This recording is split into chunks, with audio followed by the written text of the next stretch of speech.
Hello, I'm Nathan Judo. I'm here with Wolves reporter Tim Spiers. Tim, Wolverhampton Wanderers 4, Young Boys 0. First piece of silverware of the season. Some would say it was men against Young Boys. How many hours have you been thinking of that one? It's plagiarised from Twitter, I'll be honest. From who?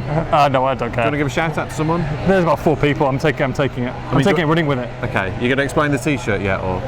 I'm just supporting the best Wolves podcast out there. Oof. Degrading yourself as usual. Saturday night tonight we will have a podcast live at ES Wolves Poddy. Superb performance, really, wasn't it? I mean, I tell you what, it's been a perfect week, except for a couple of knocks to Douglas and Jota, who couldn't take part today. There's been absolutely no negatives to speak of. Nope. It's been they've had the best facilities that a lot of these players have ever had before. Probably the best team hotel, maybe as well. Certainly the best view. Yeah, incredible view. Of Lake Geneva, and then Tuesday's game beating Basel 2-1. Today's game smashing the Swiss champions 4-0. The scoreline did not flatter Wolves whatsoever. It probably flattered Young Boys, if anything. Yep. Wolves had other chances to make it 6 or 7-0. You know, these guys absolutely walloped the Swiss league last year by 15 points, and not only that, this was their first team, and not only that, they're a week away from their season, so they are way ahead of Wolves, way ahead in terms of preparation and fitness. To counter that, I just spoke to Danny Bart, who says, look, maybe they were taking it a little bit easier because injuries, etc. Because it's a final warm-up. But I'm not sure about that, because Wolves took the end of their last pre-season extremely seriously when they beat Leicester 1-0 before the season started. That was pretty much the start of the season, Nuno termed that as. So whatever way you look at it, I think this has been a huge success this week, and there are so many positives to come out of it. The young guys have got great experience. You've got key players playing well: Caballero, Costa, Morgan Gibbs-White. Yes. Some outstanding individual performances. They've only conceded 1 goal. Rafa Mir's got 2 goals. Liam Bonaccini's got a goal. Yeah. These guys have been goal shy for a while, so it's all good. Yeah. And to be fair, they dominated. I mean, the first 10-15 minutes was meh, but apart from that, they just took control, didn't they? And there were some really good goals, some really good movement. Great movement. I mean, it's hot, it's muggy today. Which is not what you need when you're on a massive hangover. Not suggesting either of us are, I'm just saying.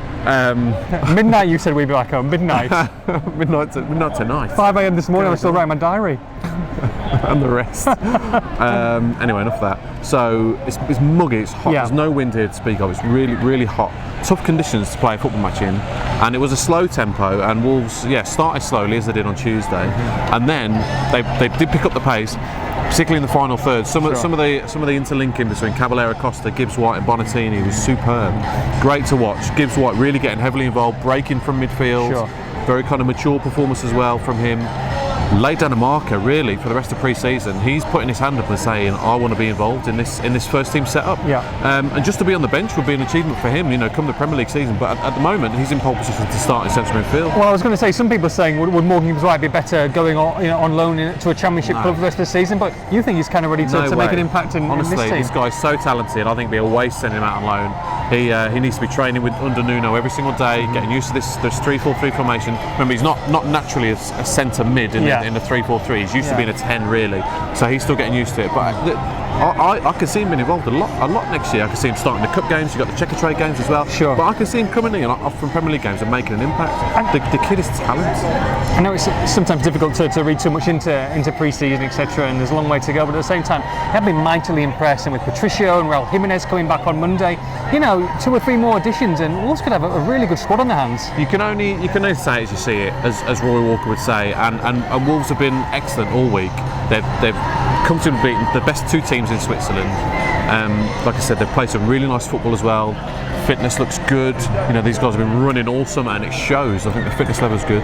Those guys absolutely not getting carried away at all. No. There's a lot more work to do. And there's a huge challenge ahead in the Premier League. But I think having these tough games in pre-season has been great. Speaking to a couple of players, they say they don't want to play against non-league opposition who've got nothing to play for and just see it as a kickabout, as we've seen with so many Wolves pre-season games in the past where they've turned into non-events. These are decent competitive games, and they've got Ajax, they've got Derby, they've got Stoke and Villarreal to come, and a couple of when they get to that German H Hotels Cup. Could be another trophy. Another trophy. Before the Charity Shield even started. So no, it's all good. Like I said, a couple of knocks. Jota and Douglas both missed training yesterday, but nothing too major. No. Loads of fans out here. They're all superb, weren't they, the boys? All gone back now. Talking to young boys getting smashed, they're all absolutely smashed as well, by the way. Well-oiled net. So we're going to go and join them in a bit, are we? Are we? We've got to be up at 6 a.m. 2 nights in a row, shall we? Oh no, I don't fancy it. But you know, like you say, it couldn't have gone much better, could it, this week? No, it couldn't. They fly back tonight, you know, job done really. New signings to arrive next week. Patricia and Jimenez should be around on Monday, and Roman Sace as well. It's a tune, by the way. And then Ajax on Thursday, H Hotels Cup next weekend for 1 day in Germany. Then it's Stoke, Derby, Villarreal and Everton. There we go. Everton, happy days. First game of the Premier League season. Yeah, just like I said, so many positives. More Gibbs White and Cavallero really stuck out for me. Yeah. Gibbs White breaking from midfield. He won't be able to do that as easily in the Premier League, but he's showing what he can do. The guy's got his world at his feet. Some of the youngsters have done really well. Cavallero, as last summer, has been a standout player. He was the same in Austria. He's absolutely brilliant. Yeah. So he's really staking a claim because that's competitive. If Bonatini's going to lead the line, and/or Jimenez, and/or a new striker, then you've got Jota, Costa, Cavallero fighting out for 2 spots. That's so competitive. That's just what you want. All good. Wolverhampton Wanderers 4, Young Boys 0. For all the post-match reaction, make sure you log on to expressthestar.com.